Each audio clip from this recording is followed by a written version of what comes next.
봄이 언제 지나갔는지 바로 그냥 여름이 된 것 같아요. 그래서 오늘은 날이 얼마나 더운지 이제는 에어컨을 켜야지 되죠. 금방 계절은 이렇게 금방금방 변합니다. 누가 그러더라고요. 낙엽이 떨어졌는가 했더니 세월이 지나간 거라고 그러더라고요. 세월은 금방 지나가고 12달 중에서 벌써 4월 마지막 주 벌써 골든위크 들어가고 이달에 벌써 이제 5월 달에 접어드는 이런 계절이 됩니다. 다들 골든위크고 여기저기 직장인들은 이렇게 놀러 가고 또 외출하고 그런 일들 많은데 우리 하나님이 이 골든위크 기간 동안에 여러분에게 무엇보다도 건강 주시기를 간절히 기도합니다. 또 수술하시고 그러신 분들도 있고 근데 우리 권사님도 수술 잘 돼서 맑은 눈으로 모든 것을 맑게 본다고 하니까 얼마나 감사한지 몰라요. 그 맑은 눈으로 하나님께서 창조해 주신 것들을 바라보면서 하나님을 찬양할 수 있는, 그리고 하나님의 말씀을 또 나이가 들어갈수록 이 세상에서 세상은 조금씩 어두워지고 하나님의 얼굴이 훨씬 더 밝게 느껴진다고 그래요. 하나님이 가까이 있는 것, 지난주에 말씀했던 것, 천국이 가까워 있는 것을 느낄 수 있는 그런 시간들이 오늘 우리에게 주어지는 줄로 믿습니다. 많은 시간들 속에서 우리가 천국의 가까움을 느끼며 살아갈 수 있는 성도들이 되었으면 좋겠습니다. 예수님이 오늘 본문에 있어서 이제 드디어 예루살렘에 올라가셨죠. 예루살렘에 올라가신 이유는 드디어 절전의 날, 십자가를 지는 그 절전의 날을 기다리고 있습니다. 그런데 예수님의 목적은 분명했죠. 예루살렘에 올라가면서부터 예수님의 목적은 십자가였어요. 십자가였는데, 그런데 많은 사람들은 예수님이 예루살렘에 올라가는 그 순간부터 사람들이 기대했던 것은 달랐어요. 어떤 거요? 드디어 메시아가 와서 이 땅에 하나님이 다스리는 나라가 이루어질 것이다. 그래서 저분이 드디어 메시아로서 이 땅의 모든 로마 정권들을 뒤집어 엎고 그리고 새로운 나라를 건설할 것이다 라고 하는 기대감, 서로들 기대감이 굉장히 많이 달랐어요. 그렇죠? 성경의 이야기를 보면 우리들의 기대감과 하나님이 말씀하시는 것들이 전혀 다를 때가 참 많이 있어요. 그래서 성경에서는 가만히 보면 역설적으로 복음을 설명하고 이야기하는 것들이 참 많이 있는 것을 볼 수가 있어요. 예수님은 역설적인 이야기를 우리에게 참 많이 해주셨어요. 어떤 이야기들이 있는가 하면 오늘 그 예수님이 주는 것이 받는 것보다 복이 있다라고 하는 말씀이, 주는 것이 주는 거면 내 것을 주고 없는 건데 근데 그게 훨씬 더 낫다라고 하는 이야기를 해주시기도 하고, 산상수훈을 말씀하실 때도 가난한 사람이 복이 있다. 가난한 사람이 어떻게 복이 있습니까? 가난한 거는 저주를 받아서 내가 이 가난하게 사는 거지. 사람들은 그렇게 생각하는데 예수님은 아니야, 가난한 게 복이 있는 거야 라고 하는 얘기를 하고, 우는 자가 복이 있다. 어떻게 우는 자가 복이 있습니까? 근데 예수님은 역설적으로 이야기를 하시죠. 의에 줄이고 목마른 자가 복이 있다. 그러면서 의를 위해서 박해를 받는 사람이 복이 있다. 세상의 가치관과 예수님이 말씀하신 가치관, 성경의 가치관이 전혀 다른 반대인 그런 경우들이 얼마나 많이 있는지 몰라요. 두 다른 가치관이 늘 부딪히는 거야. 늘 부딪히고 내가 가지고 있는 가치관과 주님이 말씀하신 것과 늘 부딪혀요. 그래서 이게 신앙적 갈등이 일어나고 막 그럴 때가 있어요. 이제 우리가 신앙이 깊어질수록 어떤 일들이 있어야 되는가 하면, 주님이 말씀하신 것과 내가 생각하는 것이 부딪힘이 조금씩 한 가지씩 줄어들어야 돼. 그래서 그래, 주님이 말씀하신 게 맞지. 주는 게 복되지. 내가 뭘 이렇게 소유하지 못해서 움켜잡지 못해서 내가 왜 이런 삶을 사나.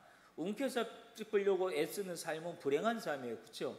늘 마음속에 이 욕망이 끝이 하지 않는 그런 거니까. 그러니까 우리 마음을 조금씩 바꾸는 그런 내용들이 것이 참 중요하다라고 하는 것을 볼 수가 있어요. 오늘 여기 본문에서 들어와서도 예수님께서 보면 예수님이 말씀하신 인자가 영광을 얻을 때가 왔다라고 얘기할 때 이 영광을 얻을 때가 왔다. 그러니까 사람들이 영광에 대한 이미지, 예수님이 말씀하신 영광에 대한 이미지와 사람들이 생각한 영광에 대한 이미지가 부딪히는 거죠. 사람들이 생각한 영광은 뭘까요? 우리들이 생각하는 영광은 뭘까요? 뭐든지 잘 되는 거예요. 1등 하는 거예요. 상을 받는 거예요. 금메달을 따는 거예요. 그래서 금메달 따면 이 모든 영광을 하나님께 돌립니다. 그리고 사람들이 막 얘기하고 그렇잖아요. 그러니까 우리들이 생각하는 영광은 우리 이 땅에서 잘 되는 거예요. 이 땅에서 잘 먹고 잘 살고 성공하고 그런 영광이에요. 근데 예수님이 이제 인자가 영광을 얻을 때가 왔다 그러니까 사람들이 그 말을 듣고 오해를 하기 딱 쉬운 말이에요. 어떻게 오해? 드디어 때가 왔구나.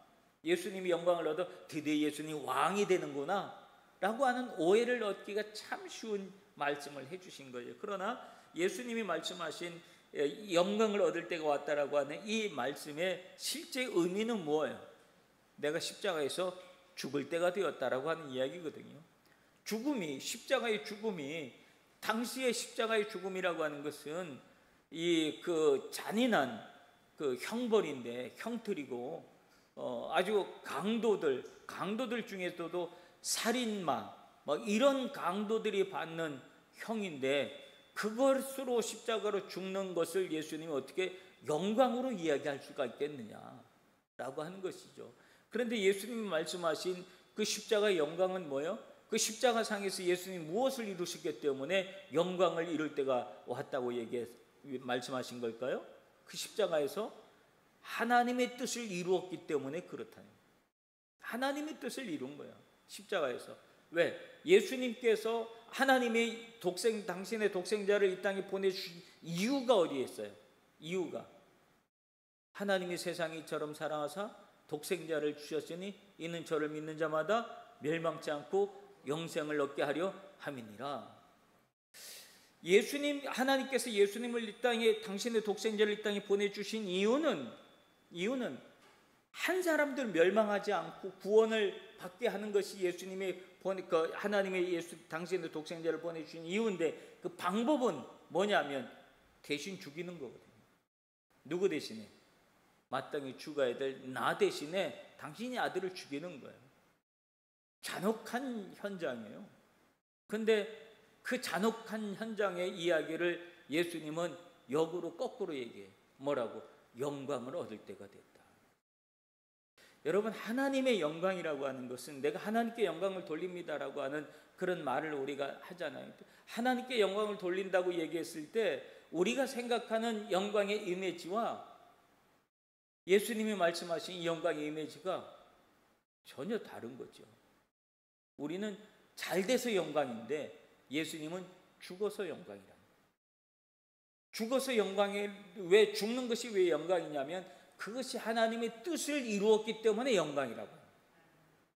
오늘 우리의 삶에 있어서 진정한 하나님께 영광은 뭐냐면 내 안에서 일어나는 모든 욕망을 다 죽이고 하나님의 뜻을 내 속에서 이루어냈을 때, 그때 우리는 진실로 무엇을 얘기할 수 있냐면 영광을 얘기할 수 있다는 거예요.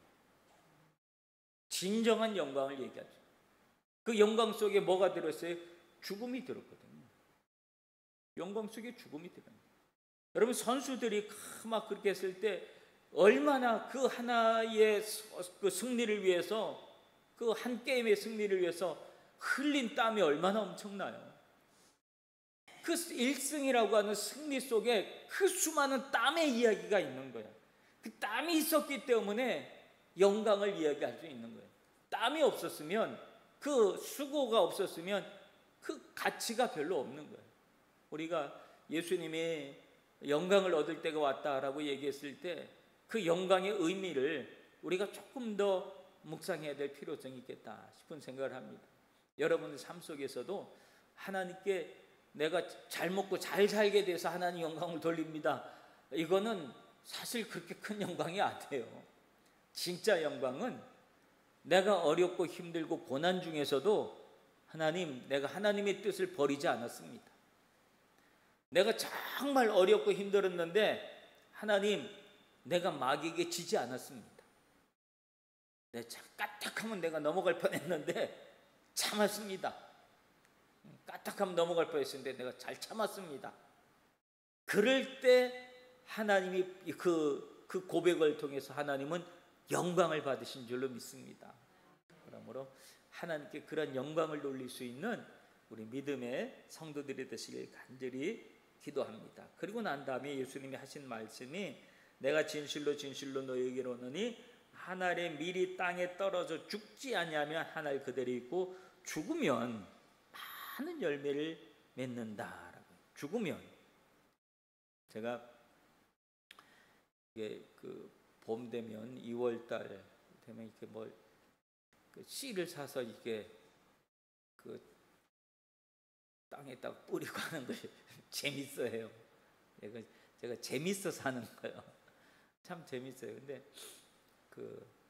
씨가 상추 씨는 굉장히 적거든요. 굉장히 적어요. 골고루 뿌리기가 참 어려워.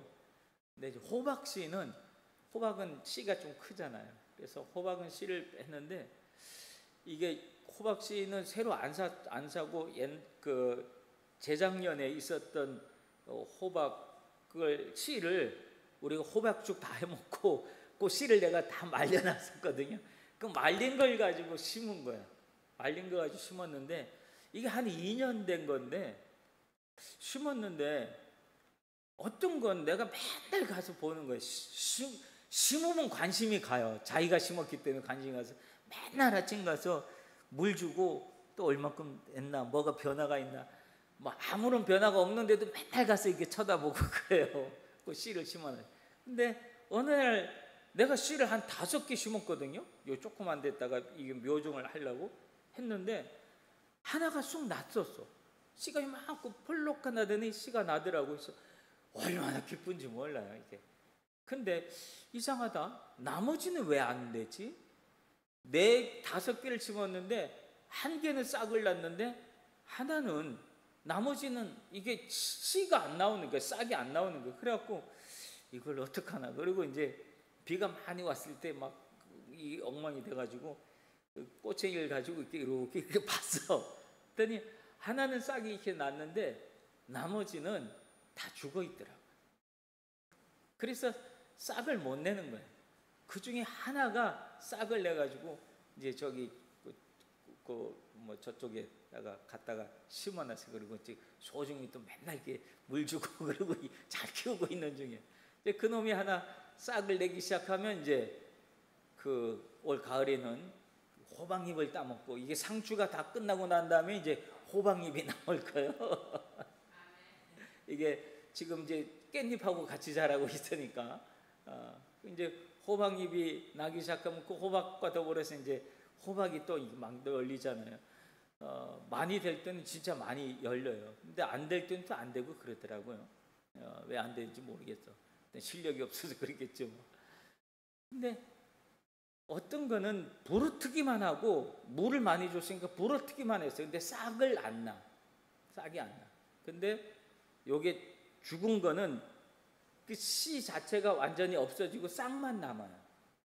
그래서 죽으면 열매를 맺는다. 안 죽으면 형체가 그대로 있는 거예요. 호박 씨 형태가 그대로 있어. 그거는 아무리 물을 줘도 이게 더 이상 아무런 변화가 없어요. 왜? 걔는 이미 희망이 없어. 근데 싹이 난 거는 그 씨앗의 형태는 없어졌지만 그러나 그 속에서 뿌리가 생기고, 그리고 난 다음에 줄기를 내고 나중에는 열매를 메고 그런다라고 하는 것이죠. 그래서 내가 작은 농사지만 농사를 지어보니까 이게 말의 의미가 참 많이 와닿고 그래요. 여러분, 우리가 죽으면 새로운 싹으로, 새로운 형태로 우리가 거듭날 수 있는 거예요. 그래야 우리가 줄기를 내고 열매를 내요. 근데 내가 죽지 않으려고 몸부림치면 아무것도 이룰 수 없다. 그러니까 우리는 죽어야지 돼. 죽어야 된다니까. 근데 우리 안에 자꾸 안 죽으려고 그래. 내 성질이 안 죽으려고 그래. 나도 그때 못된 성질이 가끔 있기도 해요. 막 이렇게 우쿠쿠 못된 성질이 나올 때가 있어. 근데 나이가 조금씩 더 들어가니까 못된 성질도 이제 조금씩 변하더라고요. 젊었을 때는 혈기도 막 있고 그랬는데 이제는 이게 내가 혈기 부르면 내가 안 되겠구나 그래갖고 이제 혈기가 조금씩 다 없어지고 이제 그런 것 같아. 하여튼 애기들 보면 그렇게 이쁘고 좋고 기분이 그렇게 좋고 그래. 애들을 안고 그러면 그렇게 기분이 좋아. 내가 죽어야지 돼. 안 죽으면 아무것도 이루어지질 않아. 얼컥 뭐가 올라올 때 이놈이 아직 안 죽었구나 생각을 하죠. 이것도 죽여야지. 이것도 이 성질도 죽이고 이 못된 습관도 죽여야지. 죽어야 새로운 생명이 나고 죽어야 줄기가 나고 죽어야 거기서 잎이 나고 싹이 나고 그리고 거기에서 열매가 맺는 거예요. 만약에 예수님이 죽지 않았으면 예수님이 애당초 이 목적을 위해서 왔지만 사실은 인간 예수도 있잖아요. 하나님의 아들 예수만 있는 게 아니라 예수님은 인간 예수도 있었거든요.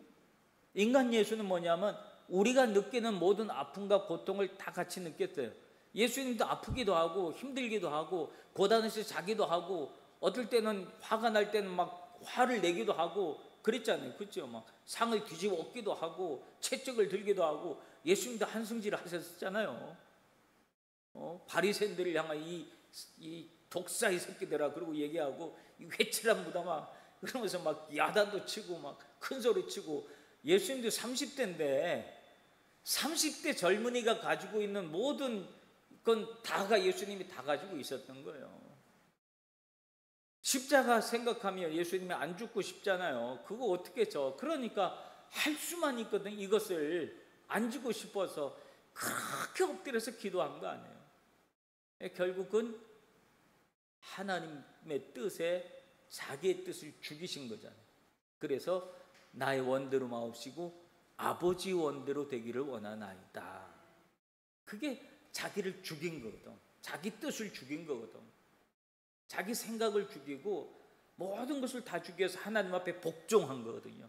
하나님 앞에 복종했더니 그래서 십자가에서 못 박혀 그래서 그 잔인한 형들 속에서 죽으셨더니 어떤 역사가 일어났어요? 수많은 이들을 살리는 역사가 일어났다. 수많은 이들을. 그 수많은 이들 속에 누가 포함되어 있어요? 그렇죠. 우리가 포함되어 있다니까요. 내가 포함되어 있다니까요. 이게 얼마나 중요한 일인지 몰라요. 하나리 미랄대에서 죽었던 한 사람이 또 많은 이야기 사람들이 있지만 우리가 잘 아는 스데반이라고 하는 분. 그분은 뭐 우리로 얘기하면 집사니까 평신도 안 해요. 근데 스데반 집사 이분이 사도행전 7장에 나오는 이분이 예수 그리스도의 십자가에 대한 복음을 전하다가 돌에 맞아 죽었거든요. 죽었어요. 근데 그 죽을 때 그 현장에 누가 있었어요? 사울이라고 하는 청년이 있었거든요. 이 스데반의 죽음을 통해서 다시 누구를 살리는 역사가 있었냐면 사울이라고 하는 사람을 살리는 역사가 거기 있었어요. 왜? 그는 사울이란 청년이 그 자리에서 사실을 스데반 죽는 현장의 목격자로 온 거거든요. 그런데 그 현장을 보고 스데반은 충격을 받아요. 왜? 어떻게 하면 저 얼굴이 천사와 같이 빛날 수가 있지? 의문점을 가져요. 그래도 사울이란 청년이 그 자기의 의지를 완전히 죽이질 않았어요. 근데 그가 다메섹으로 가다가 하나님을 만나면서 완전히 꼬꾸라지게 되는 거죠. 그 동기가 어디 있었을까요? 출발점이 어디 있었을까요? 스데반의 죽음이 있었어요. 스데반이 죽어가는 현장을 목격했는데 그 현장 속에서 그는 신기한 일을 경험한 거예요. 어떻게 죽음에서 저 얼굴이 천사와 같이 빛날 수가 있을까라고 하는 의문. 그 의문을 가지고 있었음에도 불구하고 계속해서 자기의 뜻을, 자기의 목표를 이루기 위해서 갔던 그가 나중에 예수 그리스도를 만나고 다메섹으로 가다가 예수 그리스도를 만나고 그가 변화되고 난 다음에 그는 사울에서 바울이 되어지고 로마 전역에 복음을 전하는 사도가 되어지고 스데반 집사의 일로 이때 엄청난 박해가 있었으니까 그때 그리스도인들이 다 흩어져 가지고 흩어진 곳에서 그들이 교회를 세우기 시작하고 그리고 그 안디옥 교회라고 하는 그 교회를 통해서 전 세계 선교가 이루어지기 시작했다. 그러니까 한 사람이 죽음에서부터 출발한 이야기거든요. 복음 전파의 이야기가. 예수 그리스도의 죽음으로 온 인류가 구원을 받게 되어지는 구원의 길로 그 열매로 맺혀지게 되어지고 스데반이라는 한 사람의 죽음으로 전 세계에 복음이 전해지는 그런 일들이 생겨나게 됐다는. 그런데 죽지 못했던 사람들의 이야기도 참 많지요. 성경에 보면 죽지 못한 이야기. 사울 왕, 구약 성경에 나오는 이 사울 왕, 다윗 왕 앞에 있었던 사울은 죽지 못했던 사람이에요. 안 죽었던 사람이에요. 결국은 그 사람의 말로가 얼마나 비참하게 끝이 나고 말았어요. 열매 맺지 못하는 삶을 처음에는 참 겸손한 사람으로 등장을 했지만 그 마지막은 열매 맺지 못하는 사람의 모습으로 비참한 최후를 맞이하는 그런 일들도 있습니다. 우리가 이 땅에 살아가면서 하나님께서 우리에게 주시는, 우리를 세워주시는 하나님의 그 의도가 있다고 하는 것이죠. 하나님 왜 나를 이 자리에 세워놓으셨는지, 하나님 왜 나를 이 위치에 불러주셨는지에 대한 하나님의 의도가 있어요. 우리는 그 자리에서 우리가 죽기를 원하는 거예요. 죽기를 원하는 거예요. 근데 안 죽어. 자꾸 안 죽고 싶어. 왜 안 죽고 싶냐면 다른 사람을 쳐다보고 있으니까 안 죽고 싶어. 나도 저 사람처럼 되고 싶어. 나도 저 사람처럼 대우받고 싶고, 나도 저 사람처럼 인정받고 싶고, 나도 저 사람처럼 이 높음을 받고 싶고 존경받고 싶어. 이런 마음이 자꾸 들기 시작하면 절대로 그 사람은 안 죽어요. 위에를 쳐다보고 이 세상적 성공을 쳐다보고 있으면 안 죽어요. 못 죽어. 우리는 성공하는 사람이 돼서는 안 돼요. 무슨 사람이 되냐면 승리하는 사람이 돼야 돼요. 성공과 승리는 달라요. 성공은 세상적 기준에서의 성공이에요. 그러나 우리는 승리하는 사람이 되어야 되는데 그 승리는 어떤 승리냐면 죄악과의 싸움에서 승리하고, 영적 싸움에서 승리를 하고, 마귀와의 싸움에서 승리하고, 이런 영적 싸움에서의 승리자가 되어야지 성공자가 돼서는 안 돼요. 그러니까 우리가 성공하기 위해서가 아니라 우리는 승리하기 위해서 살아야 될 줄로 믿습니다. 그리스도의 복음을 승리하기 위해서 애쓰는 사람들은 날마다 자기 자신을 죽이는 사람입니다. 자기 한계를 죽이는 거예요. 극복하려고. 그런 사람이 승리하게 되어진다라고 하는 것을 봐요. 그러므로 오늘 이 말씀을 통해서 예수님께서 이제 십자가에 대한 이야기, 죽음에 대한 이야기를 본격적으로 하기 시작하셨잖아요. 본격적으로 자기 자신의 죽음에 대한 이 말씀을 하시는데, 그러나 죽음을 말씀하시면서도 무엇을 얘기했냐면 죽음을 하나님의 영광으로 이야기를 하고 계시는 그런 모습을 볼 수가 있습니다. 우리의 죽음은 비참한 게 아니에요. 우리의 죽음은 비참한 것이 아니고 실패가 아니고 좌절이 아니에요. 끝난 게 아니에요. 우리의 죽음을 통해서 하나님의 영광이 드러나는 일인 줄로 믿습니다. 내가 죽어서 밀알되어지면 수많은 열매를 맺게 하는 이런 일들로 되어진다는, 우리가 잘 죽읍시다. 잘 죽읍시다. 내 성질도 죽이고 생각도 죽이고 자존심도 죽이고 내가 가지고 있는 이루고 싶어하는 욕망도 죽이고 다 죽이는 거예요. 내가 잘 죽으면 하나님이 우리를 놀랍게 사용하실 줄로 믿습니다. 그래서 주님께 쓰임받는 우리 후나바시 교회 모든 성도들 되시길 주님의 이름으로 축원합니다.